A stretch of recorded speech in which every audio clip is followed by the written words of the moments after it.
So a couple of weeks ago, I made a shrimp scampi. I had some leftover shrimp, so I made shrimp scampi. It's a very simple dish. It's a classic. It is very simple, but I got so many requests for recipes, and I thought, it's just shrimp scampi. This is a very classic recipe. It's not difficult, but it tastes good. So I thought, well, since I got like 10 or 12 requests for the recipe, instead of me typing it out, I'll just make a video. The one thing about shrimp scampi is everything has to be prepped ahead of time. So you need your parsley, you need your garlic, you need your butter, you need your white wine, and most of all your shrimp. So right now I'm in the prepping stage. I have parsley here. So we're gonna chop it. So I'm just taking off the leaves and some of the soft stems. The soft stems, of course, are closer to the top. So instead of picking by hand, I just kind of use my knife and kind of go along the side and get some of these stems off, because I can't be bothered with picking by hand. All right, so that's one bush. I'm gonna do two. I got my homeboy, my little brother Anthony here filming me.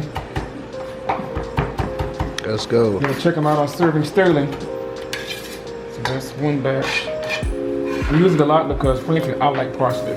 I like the freshness that it adds, because like you got the sourness of the lemon, and you got the butter, you got the wine, and then parsley kind of adds just a fresh hit that I put in after everything is cooked. But it's got to be chopped and ready to go ahead of time. That's a lot of parsley. I want y'all to know I chopped it with myself. It's not some dry parsley from a container. This is with love by hand. So now I got all the parsley chopped up. That was 2 bunches.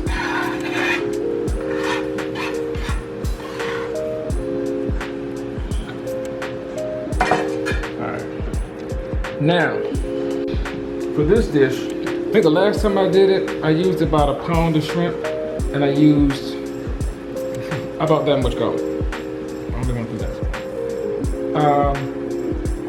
Now, I'm not going to chop all this garlic because it's just a lot of garlic. That's why I have a little mini food processor. I happen to like garlic a lot, so I use a lot. I would say 6 to 8 cloves for a normal recipe. I like garlic. So, instead of chopping all this, I have to put it in my food processor. A couple more. It won't hurt. As Tabitha says, that's my business. I chopped up all that garlic. I'm just gonna get these out here.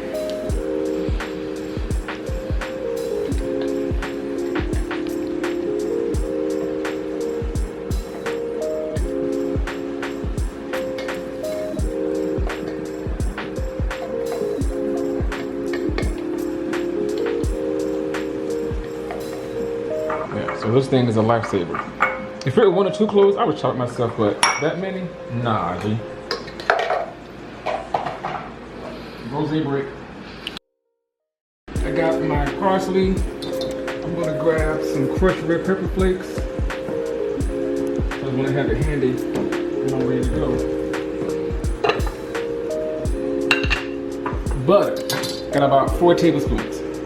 Now, that's what the recipe says, or if I were to make a recipe, I'd say 4 tablespoons, but I like a lot of butter, just about 5 tablespoons. Because this is going to be the base of our sauce, and it has to coat basically that entire pot of pasta. So it needs a little bit. Kind of like my Paula Deen, like, you can't have too much butter. I'm at about 2 more tablespoons. You're going to let that melt slow, because you don't want it to brown. You just want it to melt, and then to throw in your garlic, and that's when you want the garlic to flavor the butter. In the meantime, I got a pot of pasta going. Oh, I forgot to salt my water. Salt your water.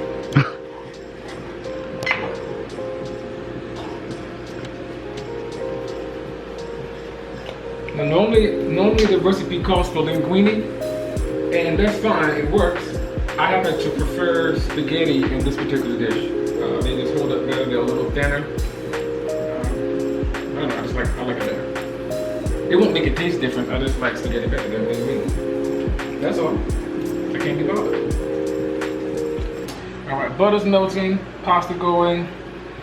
We need some white wine. Basically, any white wine that you would drink, except nothing sweet. A dry white wine. You don't want too cold. That's what I'm thinking about now. But I'm using Chardonnay only because I don't drink Chardonnay. So I thought I may as well cook it. Actually, this bottle got frozen in the freezer last night. So let's make sure that it still tastes like wine. Let's see if I still don't like it. If I don't like it, it's good.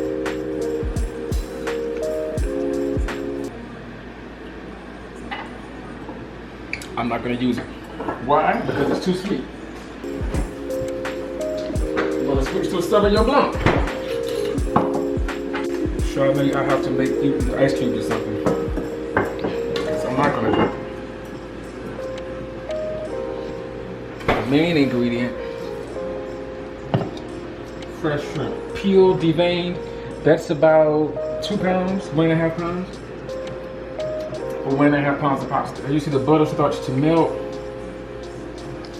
You don't want too many bubbles, you really want it just to melt. So at this stage, I'm gonna go ahead and throw in my garlic because what you really want is just the garlic to flavor the butter. Because this is the basis of your scampi right here. And then you throw in an acid like a white wine or lemon juice, but this is the basis. So I'm just gonna throw this in now because then I can go ahead and with the heat of the butter, let this flavor start to infuse. Won't take long, a couple of minutes, maybe 2, maybe 3 minutes. Don't let your garlic brown, don't let your butter brown. You want it slow and gentle. I have this on like medium heat. I think on my oven, on my stove, it goes from 1 to 10. I'm probably at a 5.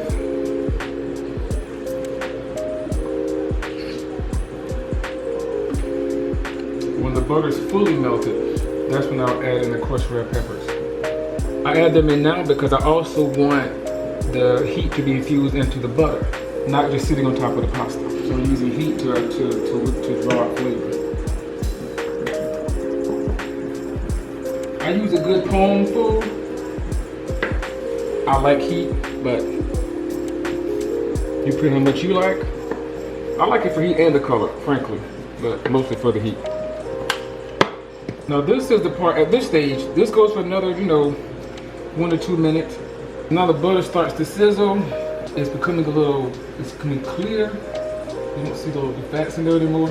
At this stage, what I do is I partially cook my shrimp in this butter. Why, you ask? Because I don't want to cook my shrimp in the acid. Because in the acid, it would do 2 things. You're gonna have heat cooking your shrimp, and you're gonna have the acid from the lemon juice and the wine cooking your shrimp. So it's easier to overcook. So this way I can control it better. So I partially cook it, pink on one side, pinkish gray on the other, because it's gonna go back into the mixture later. But that way I can get all this butter and flavor into the shrimp by itself. You see I turned it down a bit because I don't want my shrimp to brown. I don't want my garlic to brown. You definitely don't want brown shrimp. So as soon as it turns pink on one side, then I flip it.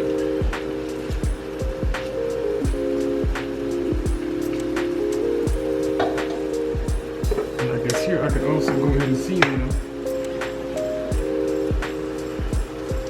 A little pepper. A little kosher salt. Normally I use pink Himalayan salt whenever I cook shrimp, but I'm out right now. See, that's good for me. It's right there, because they're going to be cooked again. And the moment shrimp turns pink, they're done. You don't want them curling up too much. And I only want them slightly cooked at this point, because they're going to go back into heat later. And I hate rubbery shrimp. You should hate rubbery shrimp too.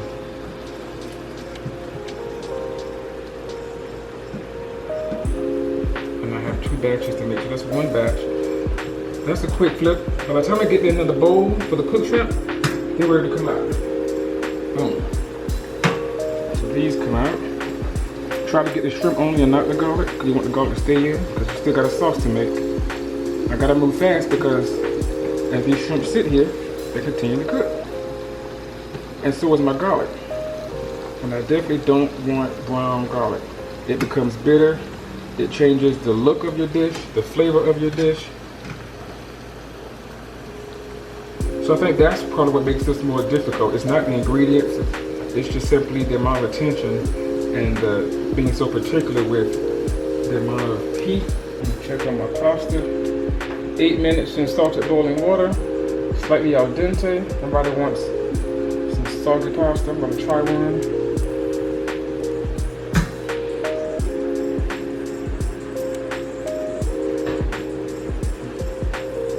They're done.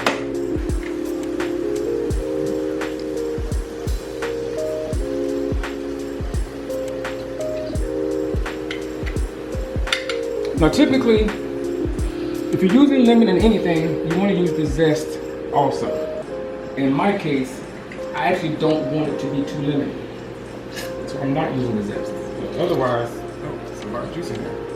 Otherwise, before you juice it, you take the zest off and use that too. But I actually don't want that much lemon in this one. So it can be a bit intense. Because I'm also going to add the wine, and that's another level of flavor that I think the lemon juice by itself is enough without the zest. I'm looking for a certain amount of liquid in the pot because it's got to season a lot of pasta.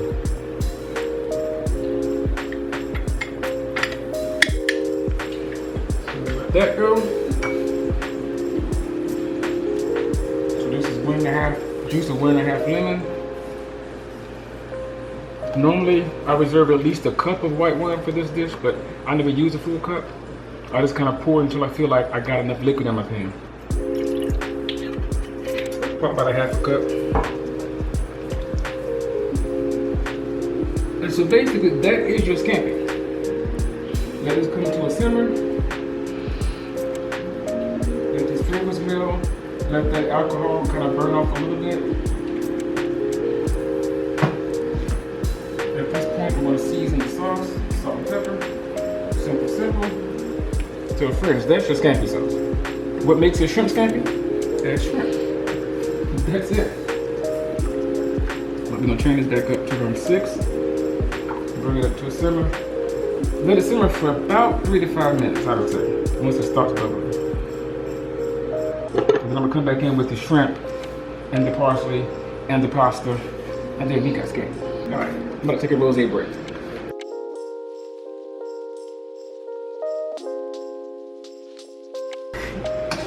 Alright, this has been simmering for about 2 to 3 minutes. While I was off screen, I did add another tablespoon of butter, maybe 2 tablespoons, because I wanted it a little thicker and because I'm a fatty. And I like butter. That's my business. And I'm going to give it a quick taste. Because if the sauce is good, everything is good.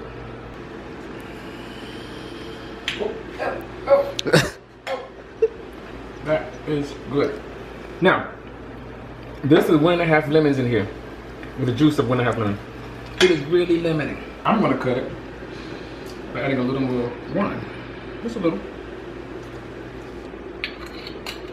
Alright, so sauce is done. And it should be pretty intense because it's got to flavor a whole pot of pasta. So again, as I said before, the shrimp goes back in, it is heat. They're already partially cooked. And so at this point, they're just kind of heating through. And any of those like half gray shrimp, they'll kind of get pink real fast. And then they're good. Like that one right there could be used like 30 more seconds in the heat, in the bath. Well, that one right there. You just don't want to overcook, but that's my biggest fear is overcooked shrimp. You can always finish cooking it, but you can't go back and recook it once it's overcooked. So I'm gonna give these about a minute because I don't want them in the heat too long. So then at this point, turn the heat off.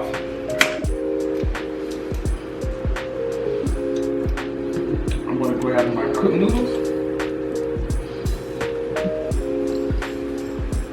And notice I didn't drain my noodles. Why? Because I actually want some of that residual starchy water in here. Not all of it, not a lot, but just some.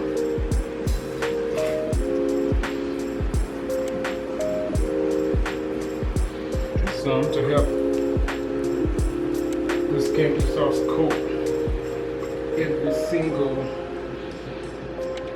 noodle. All right, now I'll go in with my fresh parsley. Again, I like parsley. I like that hint of freshness that kind of cuts some of the acidity of the lemon. And then let everybody get to know each other. Let the shrimp meet the pasta.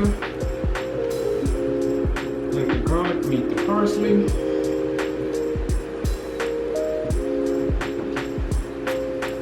Wine makes everything better. Makes everybody get along. So wine is in here to kind of ease these introductions.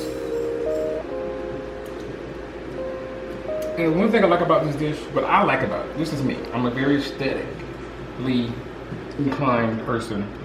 And for me, when I see these bright pink shrimp against this green pasta, this green parsley, it makes me excited. But my friends, we have shrimp scampi. It was just that simple. Nothing crazy, nothing fancy. Everything you're gonna have in your grocery store, or you might already have in your cabinet. Because the last time I made it because I just had this stuff in my cabinet. We're done. Just make sure everything gets coated. I want all the garlic, I want all the crushed red peppers. I just want this to be really well incorporated.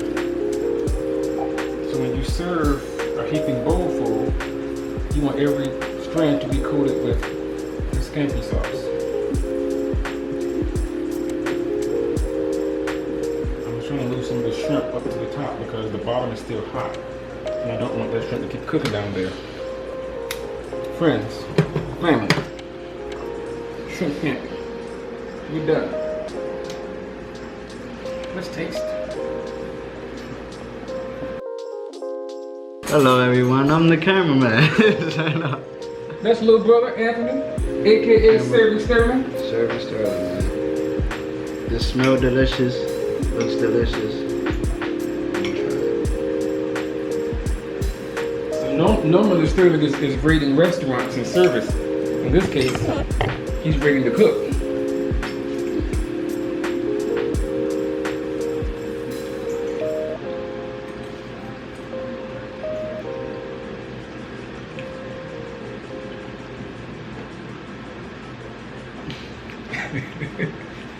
What you think? I'm about to cry, man. The freshness, you can't get this nowhere else. Can't get this nowhere else. So I like very simple sauces on pasta. Other than spaghetti, of course, tomato sauce, but just give me a fresh tomato sauce.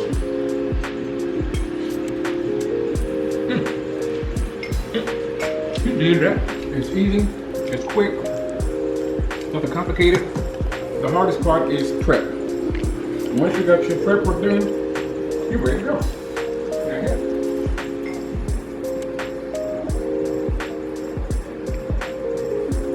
One number two.